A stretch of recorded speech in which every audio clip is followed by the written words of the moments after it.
ഇത് കഴിഞ്ഞ PTA കമ്മിറ്റിയിൽ ഉൾപ്പെടെ വളരെ സജീവമായി ഈ വിഷയം ചർച്ചയ്ക്ക് വന്നതാണ്. പക്ഷേ ഇതിൻ്റെ സ്കൂൾ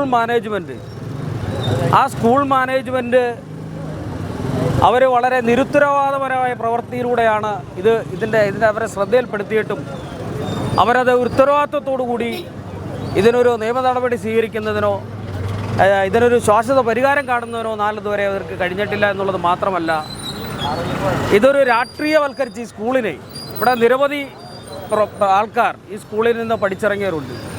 പക്ഷേ ഈ അടുത്ത കാലത്തായി സ്കൂളിൻ്റെ പ്രവർത്തനത്തെ രാഷ്ട്രീയവൽക്കരിച്ച് കൊണ്ടുപോകുന്നൊരു സ്ഥിതിവിശേഷമാണ് ഉണ്ടായിട്ടുള്ളത്. ഇവിടുത്തെ നിയമനങ്ങൾ ഉൾപ്പെടെ അതിഭീമമായ തുകകൾ മേടിച്ചുകൊണ്ടാണ് ഇവിടെ പലരെയും നിയമിച്ചിട്ടുള്ളത്. ഇതിൻ്റെ നിയമനം ഉൾപ്പെടെയുള്ള കാര്യങ്ങൾ ഈ വിഷയവുമായി ബന്ധപ്പെട്ട് വളരെ സമഗ്രമായ ചർച്ചകൾക്ക് വിധേയമാക്കണം.